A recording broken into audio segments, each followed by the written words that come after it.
netizen denger ya, kalau perempuan itu selingkuh, salahin tuh lakinya. Berarti lakinya itu yang gak bener guys. Kalau perempuannya itu sampai selingkuh dan nyaman, awal-awalnya sih cerita-cerita ya guys ya, akhirnya nyaman. Istri kita juga gak bakalan cerita ke orang lain kalau suaminya.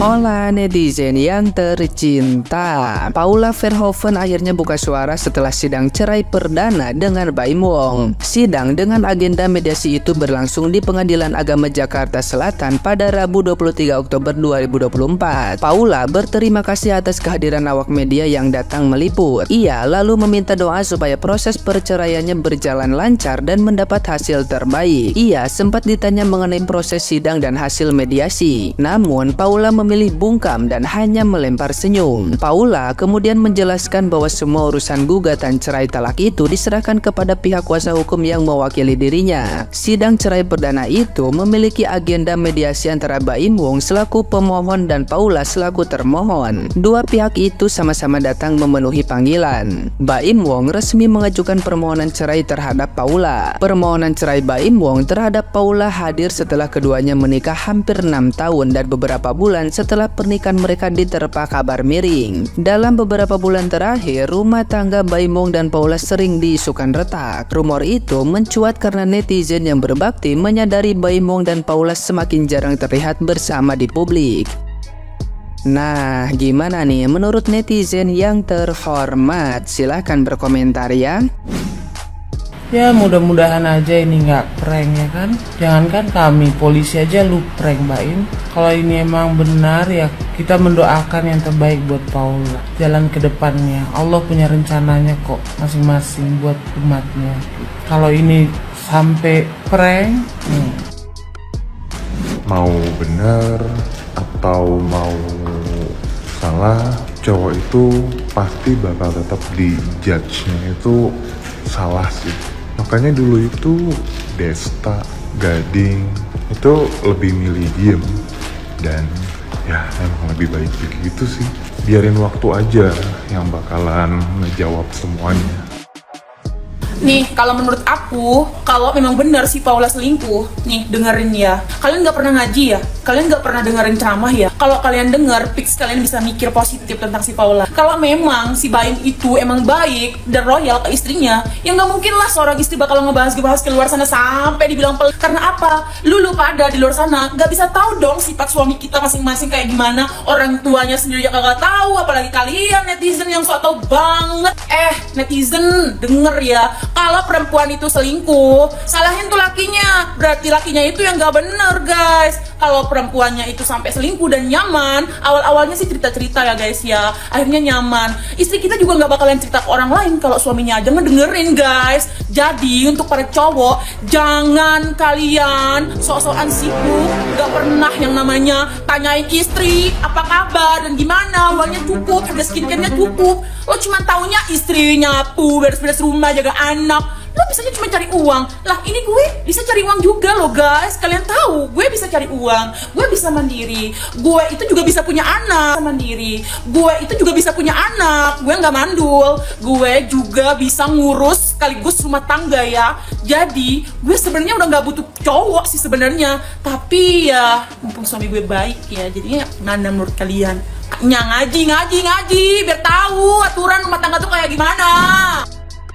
Jangan suka membuka aib orang lain ya, apalagi tuh nggak ada kaitannya sebenarnya sama kehidupan kamu, nggak akan ada gunanya gitu. Jadi ini di apa ya, kan Baim Wong sama Paula itu kan cerai ya, lagi proses cerai gitu. Nah ada yang katanya artis itu, aku nggak tahu lah siapa yang namanya, lupa lagi, pokoknya rambutnya tuh bule-bule dan gengnya mundur wir gitu. Dia itu kok bisa nge-spill apa ya, suaranya Paula di telepon yang lagi mungkin ngomong sama Baim Wong apa, dan di cut cuman sampai di aku salah, aku minta maaf, ada kayak gitulah pokoknya ya. Ngapain sih repot-repot buka aib orang gitu, apalagi kamu tuh outsider ya, yang tahu permasalahan itu kan cuman mereka berdua, Baim sama Paula gitu loh. Pikirkan suatu saat ketika anak-anak Baim sama Paula itu tahu tentang ya bisa dikatakan kesalahan orang tuanya, tapi bukan dari orang tuanya, dari orang lain gitu. Kamu nggak mikirin itu. Emang apa sih yang kamu dapat dari kamu membuka aib orang lain itu? Apakah kamu itu jadi tambah terkenal atau apa? Nggak respect loh. Jangankan kamu yang orang lain, suami istri aja yang masih proses bercerai dan bercerai kemudian membongkar aib masing-masing pasangan itu aja nggak baik. Apalagi kamu itu orang luar gitu loh. Jangan merasa sok paling tahu, jangan menjadi orang yang egois gitu loh. Sok-sokan ngomong ke wartawan, aku tahu banget loh kalau Paula itu begini, aku ada loh itu omongannya. Dan itu nggak ngerti kan Paula ngomong iya aku salah, itu salah masalah apa gitu loh. Taruhlah iya Paula itu salah, kamu nggak berhak untuk membuka aib orang lain. Lebih baik itu kamu tunjukkan karya kamu, kan katanya kamu itu artis ya. Jadi jangan numpang tenar dengan problem orang lain, apalagi ini problem rumah tangga gitu loh. Nggak bagus kita ikut campur, kita nggak tahu ada versinya Baim, terus ada versinya mungkin Paula sendiri yang sudah mungkin diomongin macem-macem. Dia nggak mau ngomong apapun tentang permasalahannya kenapa mereka bercerai. Dia memilih diam karena apa? Ada yang lebih dipikirkan sama Paula, yaitu kesehatan mental anak-anaknya gitu loh. Jadi jangan suka membuka aib orang lain. Bayangin kalau kamu yang di posisi mereka berdua, terus aib kamu dibongkar orang lain, diomongin orang lain, disampaikan ke orang lain, gimana perasaanmu? Jadi lebih punya perasaan dikit lah, terutama perasaan anak-anaknya Paula sama Baim. Jangan numpang tenar ya. Aku nggak tahu apa kepentingan kamu untuk ngomong di sini, dan ya gemes juga sih ada orang lain yang buka aib rumah tangga orang lain, kayak berasa si paling tahu gitu loh ya. Jangan kayak gitu. Kalau mau tenar, berkarya aja, jangan ikut-ikutan dompleng di masalah rumah tangga orang ya. Banyak banget yang bilang si Baim itu pelit ya. Banyak banget yang bilang si Baim itu pelit ya. Jadi beberapa orang itu bilang si Baim itu pelit. Kalian dengar dulu ya. Nah, ada juga, mantan manajer Raffi Ahmad juga, ya adalah 10 kali ngopi sama gue gitu. Memang ngomong juga, jadi dulu Raffi Ahmad tuh dipegang sama Kak Deddy itu 5 tahun, 5 atau 10 tahun ya gitu. Jadi waktu si Raffi dulu ketangkap narkocoy pun Kak Deddy ada itu di infotainment. Jadi pokoknya Kak Deddy ini megang Raffi dari figuran sampai dia jadi peran utama.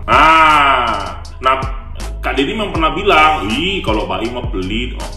Gue nggak nanya, makanya gue tuh kalau lagi kumpul, gue tuh nggak perlu nanya, orang cerita sendiri ke gue. Tuh ya, gue bilang, oh iya Kak, iya, ya ampun lu punya utang 1000 aja pun dicari lu sampai ke liang lahat, kata dia gitu. Nah, tapi nggak bisa disimpulkan juga, ini ada kemiripan nih sama sifat gue nih. Nah, ya kan, jadi jangan salah kaprah dulu. Ini pelit dalam bidang apa dulu gitu. Kalau misalnya istri meminta terlalu melebihi dari penghasilan si suami sampai suaminya stres, itu namanya bukan pelit namanya. Itu namanya istri yang nggak tahu dirong. Nah, kecuali kalau misalnya si suami ini punya penghasilan misalnya berapa? 100 juta. Nah, istrinya ya karena istrinya yang ngurusin rumah sama anak 50 juta lah ya, atau 70 juta lah, 30 juta buat suaminya udah cukup. Nah, tapi kalau 400 juta itulah media lokalnya juga kelebayan. Tapi Rara Jelita ini karena SDM-nya di kampung 58, jadi langsung main percaya aja. Mana ada artis cuma terkenal ngejok satu negara, apalagi digaji pakai mata uang terkecil nomor 5 di dunia, keluar lagi nggak ada yang kenal mentok TKI.